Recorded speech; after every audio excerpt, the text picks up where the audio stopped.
Welcome to Purpose Driven Sobriety.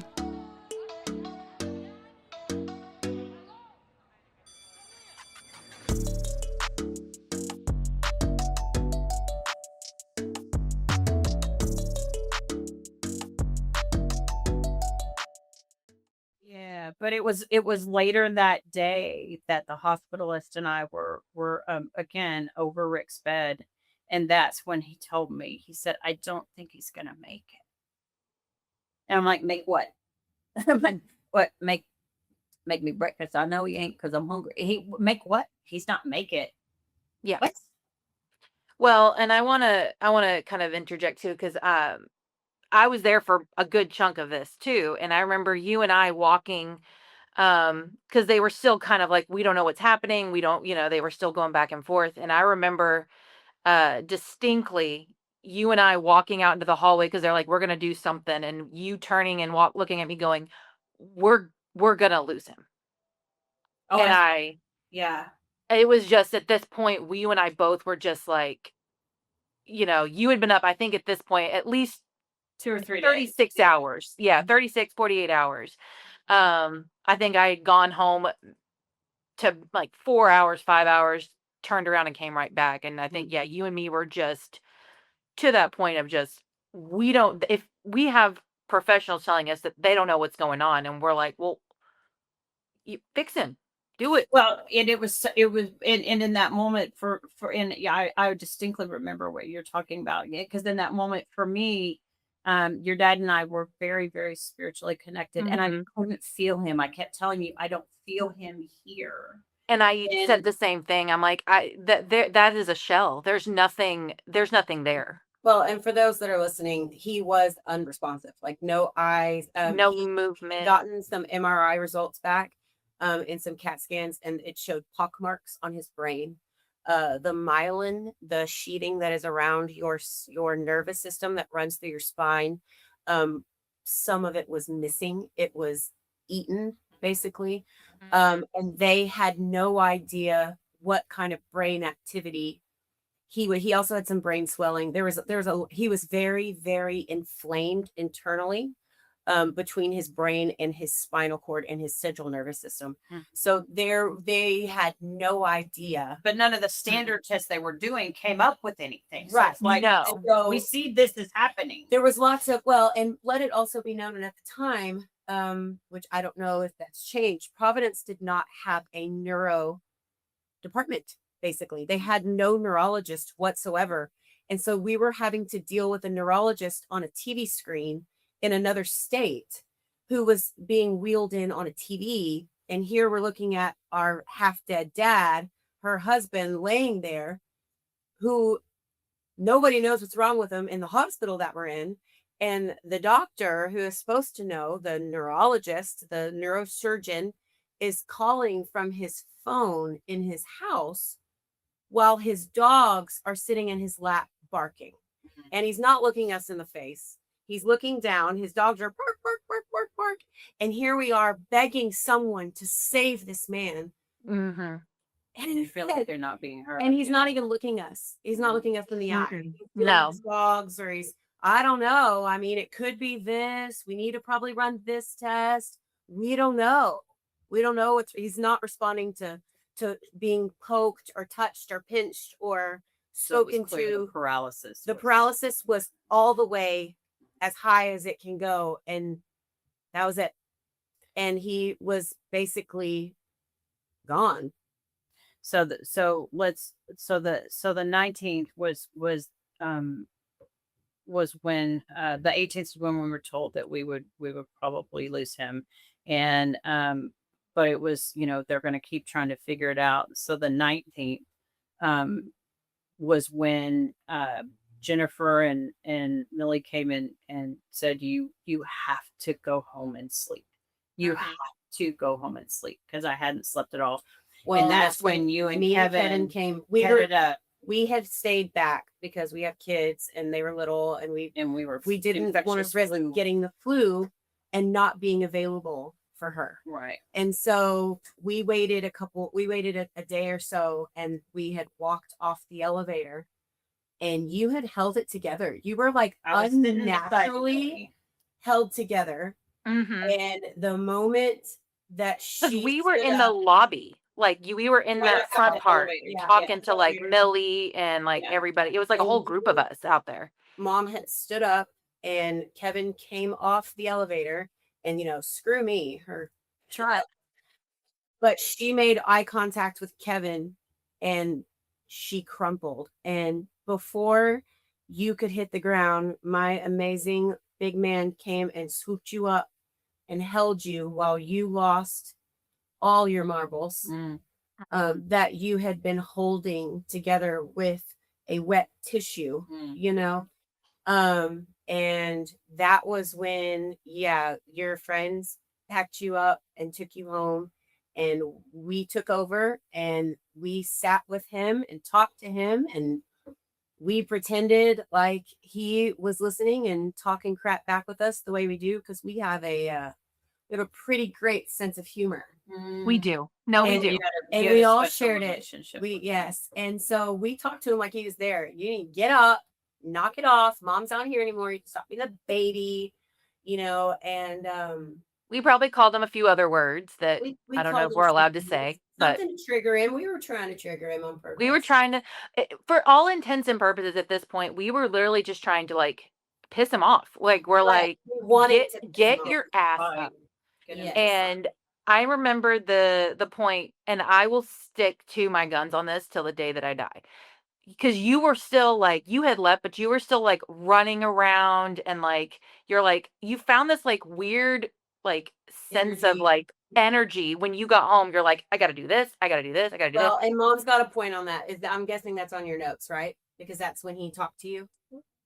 Well, yeah. I mean, so you go home. so and rest. I I go home. No, she goes home and my- gets like my the, two like, friends are No, my I'm saying two she friends had are gone with home me, to and rest. I went home to rest, Yes. and my two friends are there, and I all of a sudden, it's like I felt like I had to take over. Right, I needed to figure out the finance because Rick handled everything. I needed to. Where's our money? Where's the checkbook? Do we have a checkbook? Where's it? Okay, if I move this money, or what if I go sell this one, do all this, and I'm trying to figure it out. I'm gonna take care of this, and then I'll go back. And I was if I move this money, how just my brain was going, and I get in the shower, and I don't know if it was, quite frankly, I don't know if it was Rick or God that just said, "Okay, quit being stupid, go sleep." Well, it was about this time too that we've realized you're not sick anymore.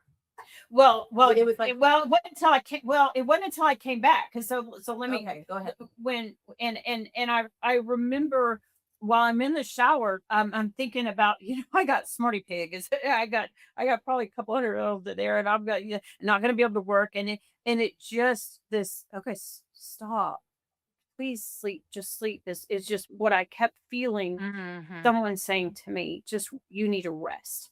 And so I stuck a towel on my head and I got in the bed and I just told God, and that's the first time I prayed.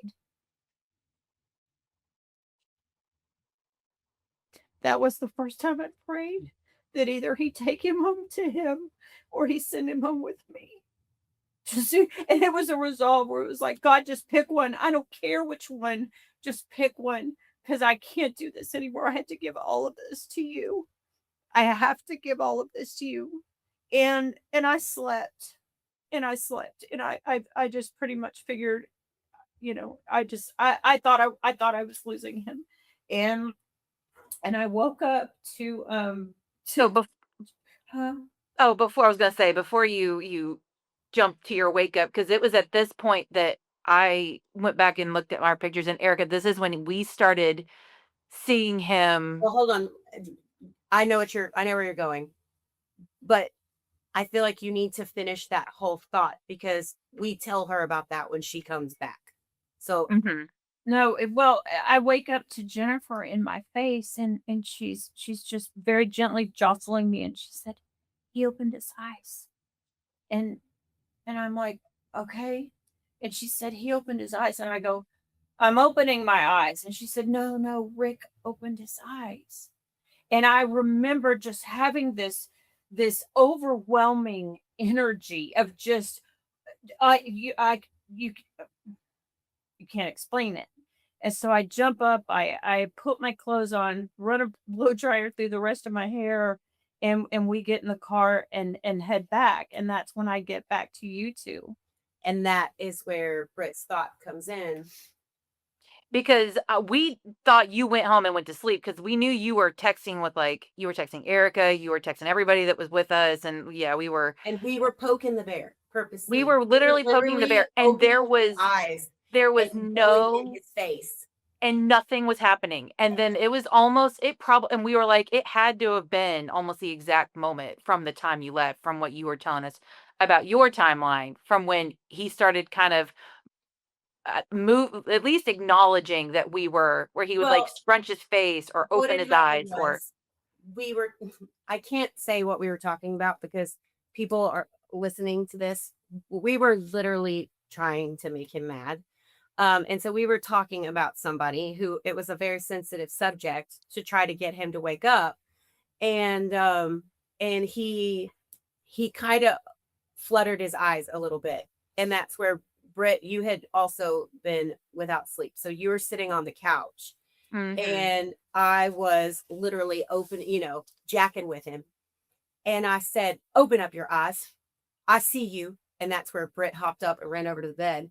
And I said, open your eyes right now, Billy Dick, because we call him Billy Dick, William Richard, to piss him off. And his eyes flutters just enough. And that was when I called one of your friends at the house. Can I pause recording for a second? Can we say no? She's my friend. Yeah. Okay, so cut that part out because we don't want that. No, she's my friend. I know that, but then it says who she is. No, it's just friend. You're good. Okay. So anyway, so that fix that if you can, whoever edits this. Called a friend. So that was about the time I called your friend, I called Millie and I was like, hey, his eyes are open. And she's like, what? I was like, he's looking at me. And there is a picture of it where we had to move his head because he could only look forward. He couldn't turn his head to look at me. So I turned his head and he was looking at me and I said, Rick, can you see me? And he blinked. And I said, blink 2 times if you know what I'm saying. And he blinked 2 times. And I was, oh my gosh, he's awake. And so, of course, we're crying and sobbing and acting, now we're more lunatic-ish. Well, and looking back, his memory was skewed for a long time. So he probably didn't even know who we were in the moment. I don't know. We will never know. But he was responding, which that meant, okay, his brain is working. He's following commands. He's following commands and he's looking at me. Now he immediately fell back asleep until Mom walked in the room, grabbed him by the chin, basically, and turned the head towards him and grabbed his whole face and said, William Richard, you look at me, or whatever it was you said. And he opened his eyes and you started kissing him all over his face. And he was trying. He couldn't. He had a tube in his throat. He still has that tube. He's still trying. He was trying to do something. There was life. And yeah, I'm looking at these pictures with Mom while and he's blinking at her. And she's like, my big strong man. And he's blinking. Do you love me? And he's blinking. Are you going to fight for me? And he's blinking. And that's where I'm like, oh, there he is. Hear me. That has never stopped you. My big strong man is gonna beat this. Deal? Okay. That's a deal. I love you so much. It was really scary. Once you get better, I'll cry about it, but I ain't gonna cry right now. I trust God and I trust you. Okay? Are you my best friend? Are you my best friend? Yes? Okay. You're my best friend.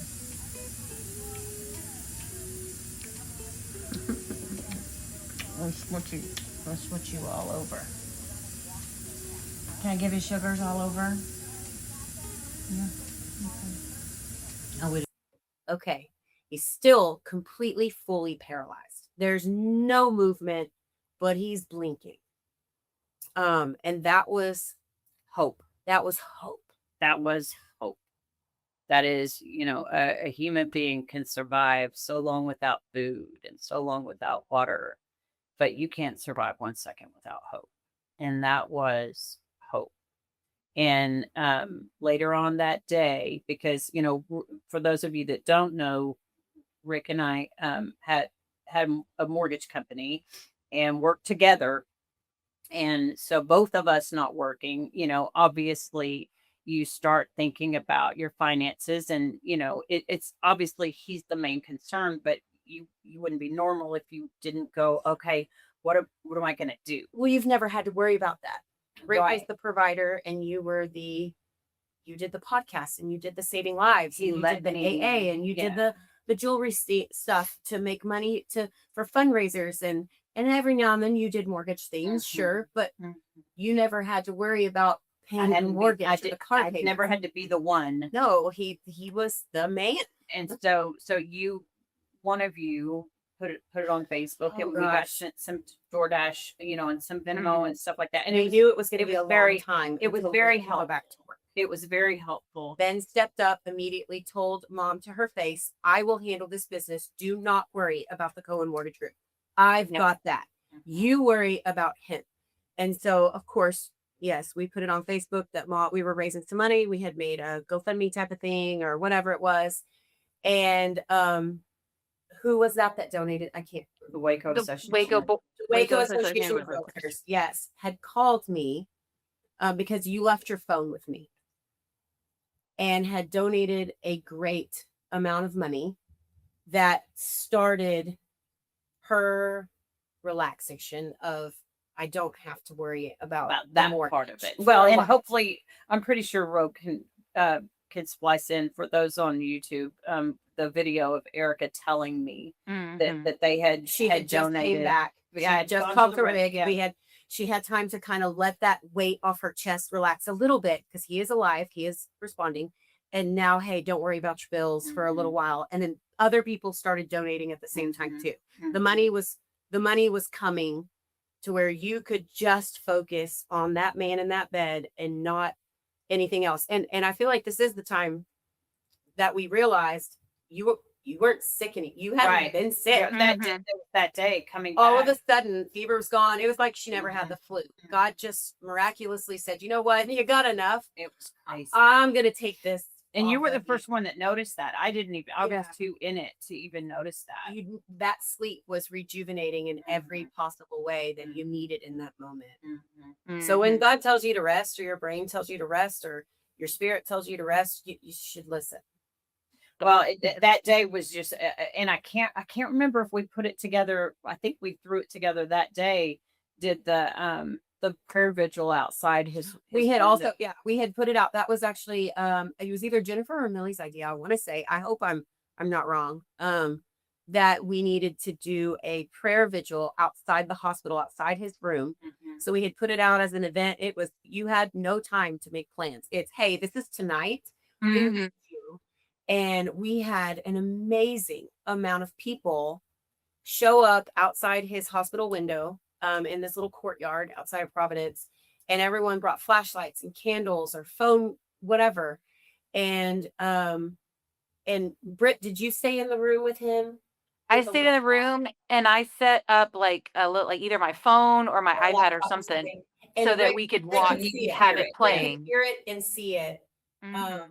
That people were outside praying for him, and we were shooting the flashlight light up into his windows, like to Mhm. kind of just let him know And there was a that candle we were lit up there. And yeah, we had a candle lit in his room, and I mean, we stormed the gates of heaven for that man that night. And I mean, we Mhm. prayed.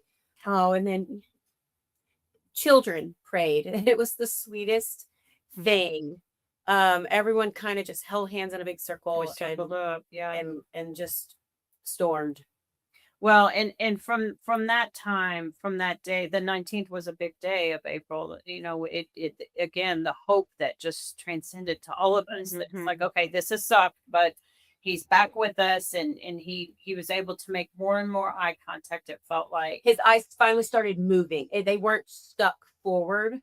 it slowly started to relax his face enough to where he could turn his eyes and look at you. He still couldn't turn his head, but he could turn his eyes. Well, and his eyes were opening instead of just flickering, like they were full right. eye He's actually contact. and the Where, pictures yeah, that we're looking at right now, he's actually got his eyes open, and it He's looked like watching he the was TV. watching TV, but Yeah. we couldn't tell if he could actually see it or if he just knew it was Was there. We focusing weren't it on- really sure. Well, and you have to imagine too. I mean, I think I don't ever want to know what it feels like can't to be talk. on a ventilator and to have that in you, and the self talk that you have to give yourself to not absolutely lose your shit. Yeah, I can't yeah. imagine what that's like. Right. He's the one that could do that He's though. a- That's yeah. he was he's a- mind over body, and Yeah. I feel like he was doing that a lot. literally one of the strongest men I've ever known in my life.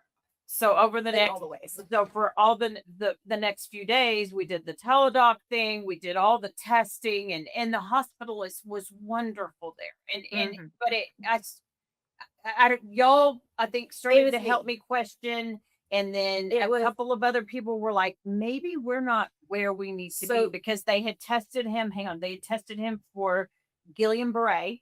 Yeah. and that. Well, we didn't know that for sure. Well, at least that's what the teledoc and the hospitalists were saying. They were saying it could have been ADEM, ADEM, whatever that was. It's It could have been Bickerstaff. Could have been, it could have been all these things, but they just didn't know. So they gave him that IVIG treatment, which was antibody infusions. Well, and what I remember in that situation is I had a great friend who was a big time leader at UT Southwestern in Dallas. And she was my number one call. And I had called her multiple times through all of this. And she was the one who said, you have got to get him to Dallas. You have to leave as soon as you can. And you need to get him to either Baylor or you need to get him to UT Southwestern, because she had also told me about some of those. She was the one who had actually said those things first before the TV doc, teledoc, neuro with the dogs, doctor with the dogs. Awful. And that's when Katie said, those things, if it is those things, they have like a 90% recovery rate. He could completely heal from this. You've got to get him out of there. And so that's when I went to Mom and I was like, we have to leave. We have to move him, because the other hospital here in Waco, Hillcrest, was also without a neuro department, because he had just had a full knee replacement. So there were no neuro doctors in Waco, and the Waco doctors were even saying that they didn't even think the other hospitals near here in Temple and Belton they also did not have the capabilities To handle to handle this kind of rarity and this kind of situation. We were either looking at Austin or Dallas. Mhm. That's where, Well, on the 21st is when I made the request to the hospitalist. I said, I need your help to get him to a higher level of care, and he was on it. Just and if I supposedly. remember correctly, his exact words were, "I've been waiting for you to ask me." Well, I know, but and Yeah, that's where I felt really stupid and I felt really bad, because it's like I didn't know We to didn't- ask you. We didn't think I to didn't- ask that. what- We didn't ask that on the first day. We want him care flighted to Dallas right now, I didn't. but we didn't know that. So I didn't. let's add a little note in here for anyone listening to this that's ever put in a situation and you're in a smaller town. If you ever think that you're not getting the level of care that you need, request to go to a big city. Go Yeah. to Houston, go to Dallas, go to those big hospitals that have more resources, especially in an emergency like that. These hospitals are wonderful, but this was a situation that Waco could not handle. And they can't thankfully they send knew you it. anywhere. You have to request it. You have to Yeah, and I request to just- be I just moved and didn't- where I you just want to go. didn't know. I So, just didn't know. That's when we So started it. he started making calls, and UT Southwestern didn't have beds or something. But Baylor Dallas did, and they Mhm. agreed to take him. And so that was on the 21st. And I remember I'm thumbing through pictures. They came in, and this was at 9:55 at night. They came in and said, Baylor has accepted him. This is where he'll be going. An ambulance will be here to get him. Right. And so I'm thinking, he's like, so why don't you just rest until until they get here. And I laid back, and it wasn't that was at 9, let's see, that was at 1:20. um so about 2 o'clock in the morning, which was 40 minutes later. Jackson, you remember Jackson? He was the Mhm. yeah, we We had a loved him. great nurse. We love Jack. He came and he said, Christine, um, the helicopter's here. And I'm like, what?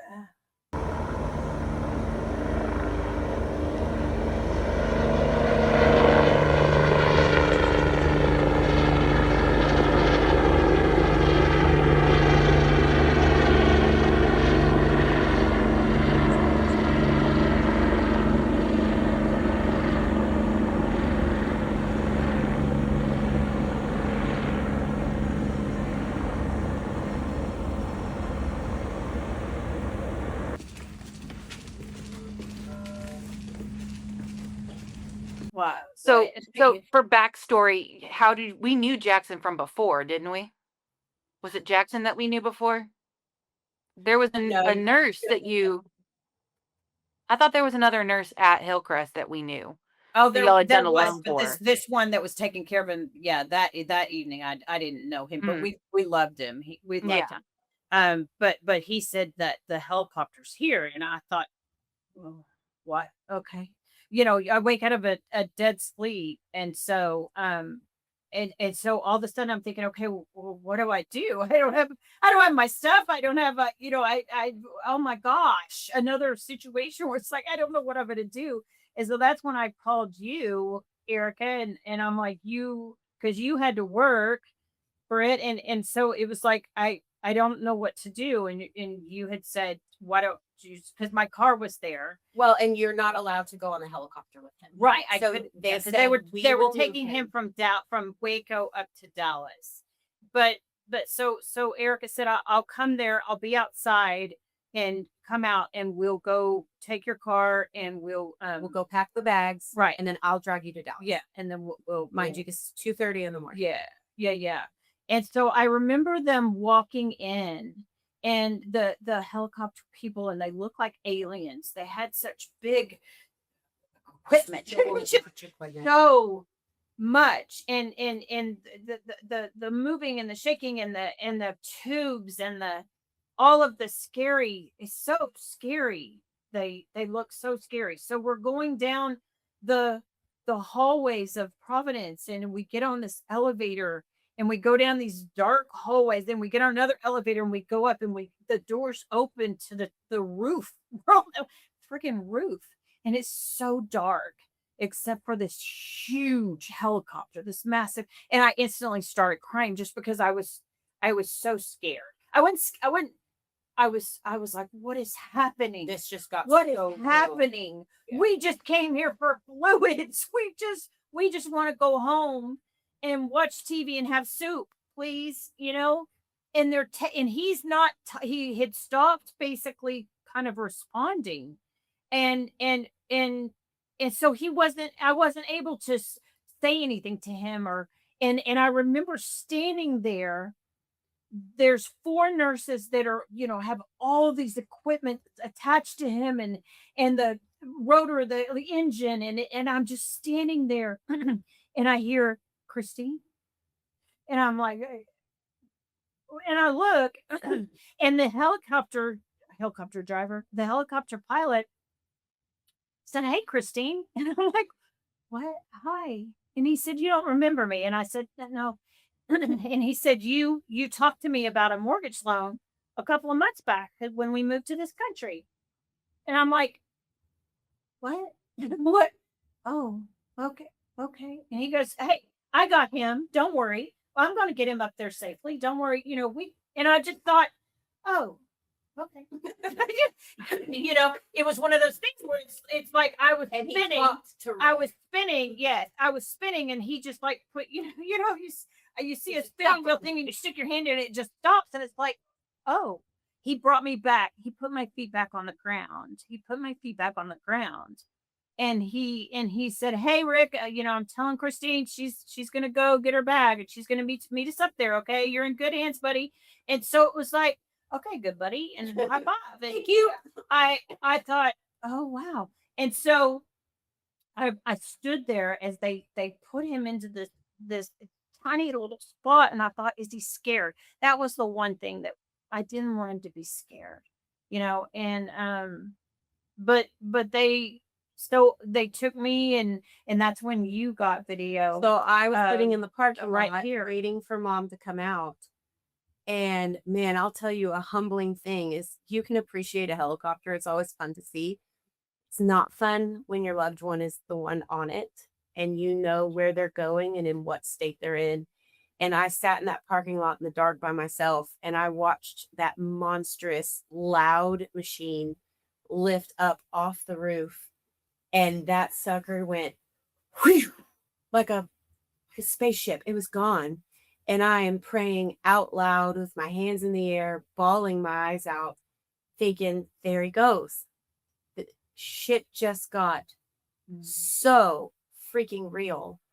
And then I have to find mom, wherever they walked her back out, and that was that. And now it's a race against time to let's get in the car, let's get our stuff, and let's get this boy set up in Dallas with people who can handle this. We're going to the people who can handle this. Well, and we had a rejuvenated Oh, energy. It was we went home, I power packed. You left your car, we got in my car, I drove us, and they had said they were going to call us. They said it'll only take like what did they say? Not even 25 minutes to get there. And so we were expecting a call before we even Yeah, got just to say, the right road. here, don't worry. Yay, we got him. Nobody ever called. And so here we take the 2-hour drive between Waco And we're Dallas. calling, trying to figure out what Where who is do he? who do Where we is call, he? what department, and you finally got someone on the Finally, phone to go. Yes, he's here. we were probably 30 minutes outside of Dallas, and a nurse answered, and she's like, "Oh yeah, no, I'm his nurse. I'm looking at him. He's fine."